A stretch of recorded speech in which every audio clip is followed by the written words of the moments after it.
Diz assim: E havia em Cesareia um homem por nome Cornélio, centurião da corte chamada Italiana, piedoso e temente a Deus com toda a sua casa, o qual fazia muitas esmolas ao povo, e de contínuo orava a Deus. Esse, quase à hora 9 do dia, viu claramente numa visão um anjo de Deus, que se dirigia para ele e dizia: Cornélio. O qual, fixando os olhos nele, e muito atemorizado, disse: Que é, Senhor? E disse-lhe: As tuas orações e as tuas esmolas têm subido para a memória diante de Deus.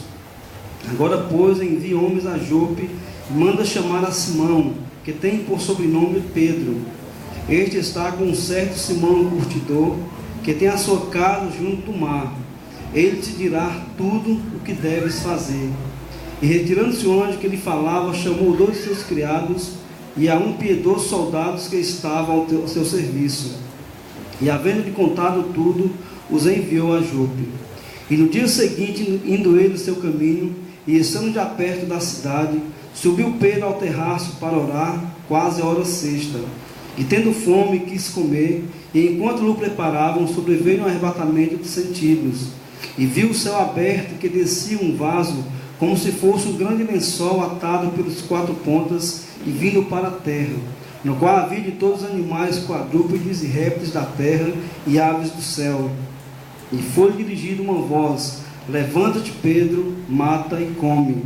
Mas Pedro disse: De modo nenhum, Senhor, porque nunca comi coisa alguma comum e imunda.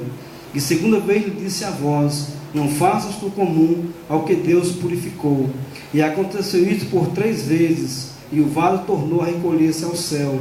E estando Pedro duvidando entre si acerca do que seria aquela visão que tinha visto, eis que os homens que foram enviados por Cornélio pararam à porta, perguntando pela casa de Simão.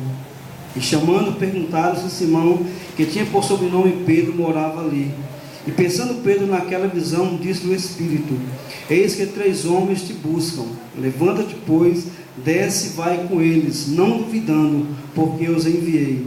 E descendo Pedro para junto dos homens que lhe foram enviados por Cornélio, disse: Sou eu a quem procurais. Qual é a causa que estás aqui?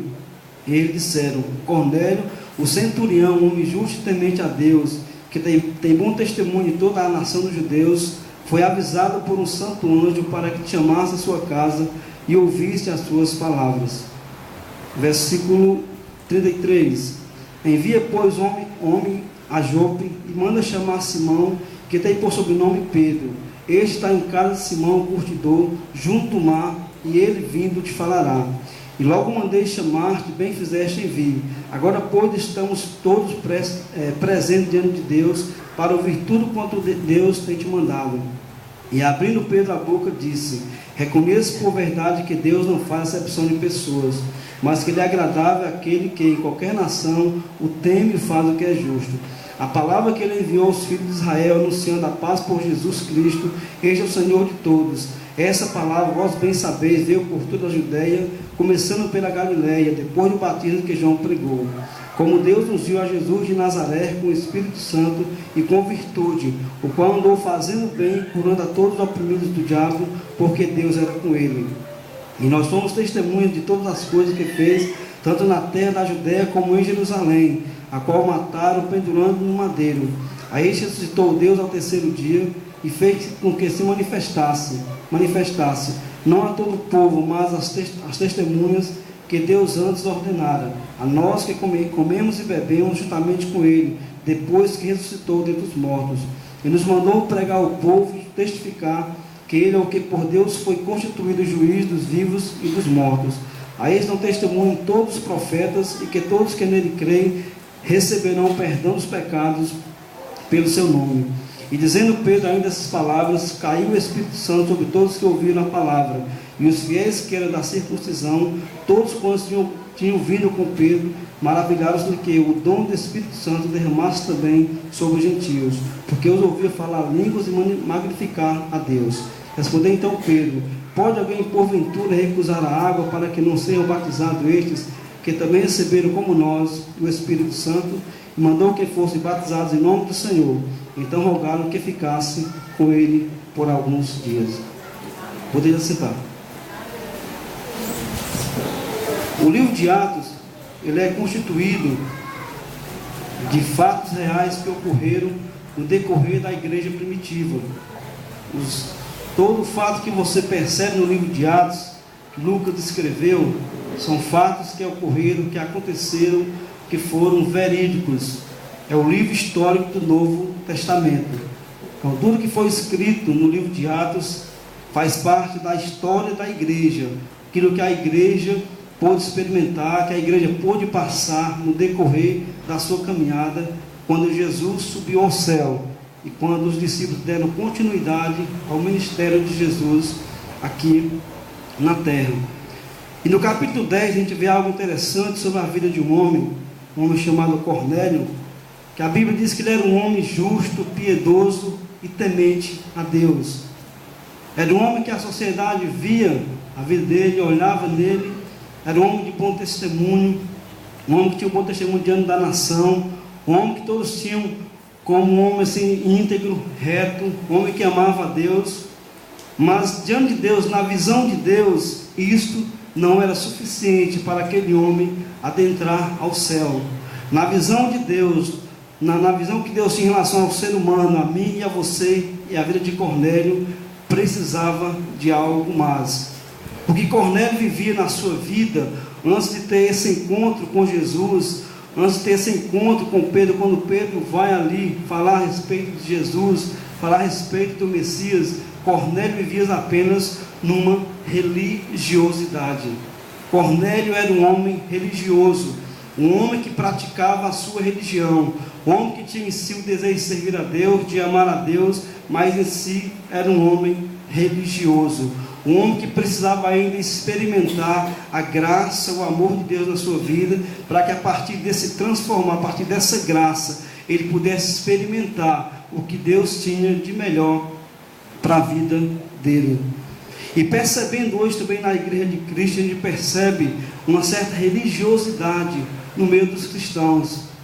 Hoje muitas vezes nós deixamos de servir a Deus como primazia nas nossas vidas. Nós deixamos de servir a Deus como novidade de vida, como estilo de vida, para praticarmos uma religiosidade. Hoje o cristianismo, ele se restringe muito mais a uma religiosidade do que o andar com Cristo.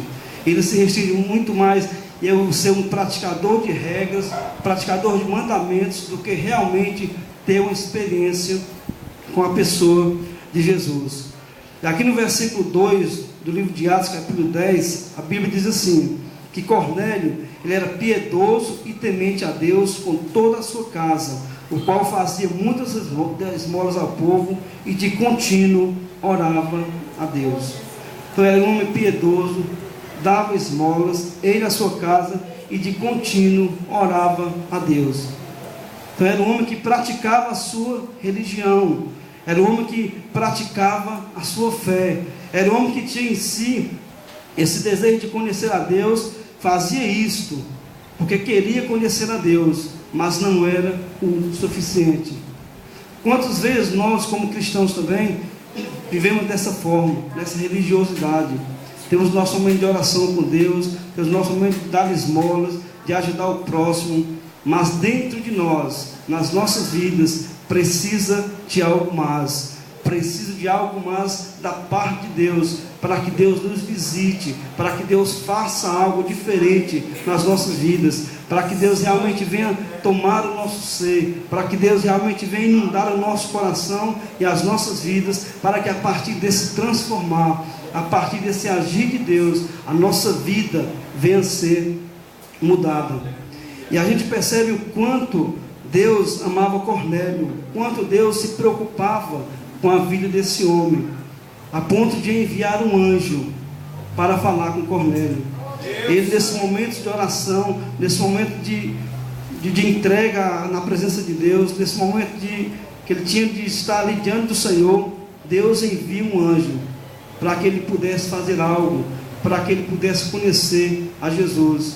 Diz que um anjo apareceu para Cornélio em uma visão, instruindo a vida dele para que ele fizesse algo, para que a partir disso ele pudesse conhecer a Deus. No versículo 4 diz: fixando os olhos nele, muito atemorizado, disse: que é, Senhor?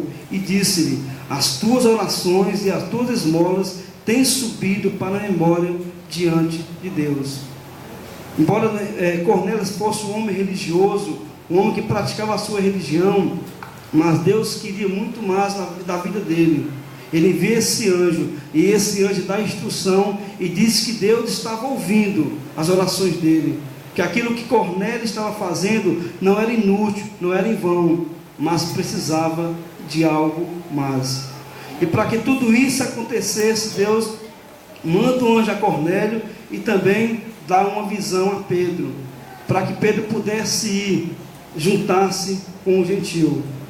Porque na cultura da época os gentios não poderiam se misturar com os judeus, porque os judeus, eles consideravam todos os gentios como se fossem pessoas impuras, que não carecessem, que não mereciam da presença de Deus.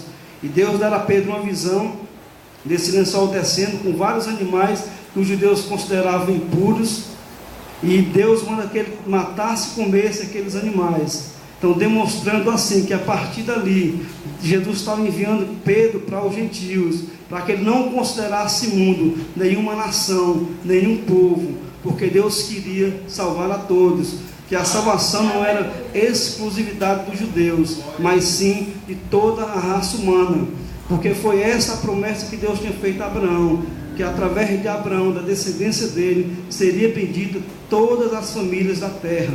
Então, Cornélio teve a visão para que Pedro fosse lá, para que ele pudesse ouvir falar de Jesus, que era descendente de Abraão, que Deus havia enviado para ser bênção em todas as nações. E a partir dessa visão, a gente percebe que Pedro vai à casa de Cornélio. Pedro vai lhe transmitir o evangelho a Cornélio. E a partir dessa transmissão, a partir do que ele escuta, do que ele ouve, a partir daquilo que Pedro ministra para a vida de Cornélio, eles reconhecem a Jesus. Sobre eles é derramada a graça de Deus, sobre eles é derramado o poder de Deus, e eles têm uma nova experiência de vida. A partir dali, eles foram regenerados pelo Espírito Santo e experimentaram uma vida com Deus, e experimentaram uma nova maneira de conhecer a Deus, não numa religiosidade em si, mas numa vida de praticidade, em conhecer a pessoa de Jesus. E baseado aqui nesse texto todo, eu pude aqui destacar 3 pontos importantes que eu queria discorrer com a igreja nessa noite. Eu pude extrair aqui desse texto de Atos capítulo 10. E o primeiro texto que diz é o seguinte: que a graça de Cristo é o único meio para a salvação. Que a graça de Cristo é o único meio para a salvação. Muitas pessoas acham que, mesmo os que servem a Deus, acham que precisa estar fazendo algo para receber de Deus a graça de Deus, a salvação de Deus, as bênçãos de Deus. Mas tudo que Deus tem nos dado é totalmente de graça. É graça, é favor imerecido que nós recebemos da parte de Deus. Nós não precisamos fazer nenhum sacrifício para experimentar o amor de Deus, para experimentar a bênção de Deus. Devemos orar sim, clamar sim, buscar sim. Mas tudo que Deus nos dá é presente, é dádiva, é amor que Ele tem pelas nossas vidas, e Ele tem prazer em nos dar. Versículo 4 ao versículo 6 diz o seguinte: as tuas orações e as tuas esmolas têm subido para a memória diante de Deus. Agora, pois, envia homens a Jope e manda chamar a Simão, que tem por sobrenome Pedro. Este está com certo Simão curtidor, que tem na sua casa junto ao mar. Ele te dirá tudo o que deves fazer. Então, Cornélio tinha uma vida de religiosidade. Ele praticava a sua religião. Ele tinha a sua vida com Deus, a sua conduta com Deus. Era um homem íntegro, reto, piedoso, dava esmolas, orava. Mas precisava fazer alguma coisa. Mas precisava ter um encontro com Jesus. E aqui o anjo disse que quando ele fosse enviar homens a Pedro para que Pedro viesse até ele, Pedro iria dizer o que ele precisava fazer, o que ele deveria fazer para ser salvo. E a gente percebe que quando Pedro volta, ele ministra a pregação a respeito de Jesus. Ele diz que Deus enviou Jesus de Nazaré, que Jesus veio curar os enfermos, veio salvar o perdido, e a partir dessa ministração é que eles vão reconhecendo que eles são pecadores. É a partir da ministração que o Espírito Santo cai sobre a vida deles e eles experimentam uma nova etapa na vida deles. Lá em Efésios, Paulo diz o seguinte, que pela graça nós somos salvos, mediante a fé, e isso não vem de vós, é dom de Deus, nem de obras, para que ninguém se glorie. Então, se eu sou salvo, você é salvo, não é por mérito nosso, não é por aquilo que nós fazemos para Deus, mas é por aquilo que Deus já fez pelas nossas vidas. Então a salvação não depende daquilo que nós podemos fazer para Deus. Eu vou fazer isso para alcançar a graça de Deus, para alcançar o perdão de Deus, para alcançar o amor de Deus. Isso não é evangelho, isso é distorção de evangelho, porque a graça de Deus, ela é derramada sobre nós gratuitamente, nos revelando a presença de Deus, revelando o nosso pecado, e a partir dessa revelação, Deus se apresenta a nós, e nós temos uma experiência com Jesus, através dessa apresentação do Evangelho para as nossas vidas, que essa graça é manifestada nos nossos corações, nós experimentamos o perdão e o amor de Deus. Então, salvação só em Jesus Cristo, não é pelas minhas obras, pelas suas obras. A Bíblia diz que aqueles que nasceram de novo, esses foram chamados para as boas obras, porque é o nosso dever, é a nossa obrigação como cristão, praticar boas obras. Não que essas obras venham ser motivo de nós assim, estarmos trabalhando para sermos salvos, mas porque o salvo regenerado, através da sua conduta, ele pratica as boas obras, porque ele foi regenerado, e essas boas obras é para glorificar a Deus por aquilo que Deus já fez, e não para nós angariarmos algum mérito para sermos salvos, porque a salvação é dom de Deus, é gratuito. Deus nos presenteou com a graça do seu Filho Jesus Cristo. Outro ponto importante que eu pude tirar desse texto aqui é que a religiosidade nos torna hipócritas e insensíveis. Que a religiosidade nos torna hipócritas e insensíveis. Vamos abrir em Mateus capítulo 23, que Jesus combateu muito isso no seu ministério, quando ele estava pregando o seu evangelho, porque eram os próprios fariseus que muitas vezes se levantavam contra a pessoa de Jesus, porque praticavam uma religiosidade, praticavam a sua religião, tinham em si a religiosidade na vida, mas não tinham a experiência de andar com Deus, não tinham a experiência de viver com Jesus Cristo. Mateus 23, a partir do versículo 1. Amém? Diz assim: então falou Jesus à multidão e aos seus discípulos, dizendo: na cadeira de Moisés estão assentados escribas e fariseus. Todas as coisas, pois, que vos disserem que observeis, observai-as e fazei-as, mas não procedais em conformidade com as suas obras, porque dizem e não fazem. Pois atam fardos pesados e difíceis de suportar, e os põem aos ombros dos homens.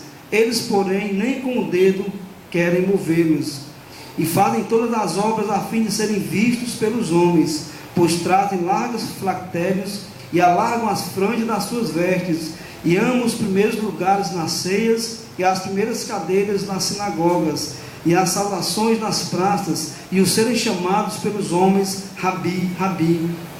Vós, porém, não querais ser chamados Rabi, porque só o vosso mestre, a saber, o Cristo, e todos vós sois irmãos. E a ninguém na terra chamais vosso Pai, porque um só é o vosso Pai, o qual está nos céus. Nem vos chamais mestre, porque um só é o vosso mestre, que é Cristo. O maior dentre vós será o vosso servo, e o que a si mesmo se exaltar será humilhado, e o que a si mesmo se humilhar será exaltado.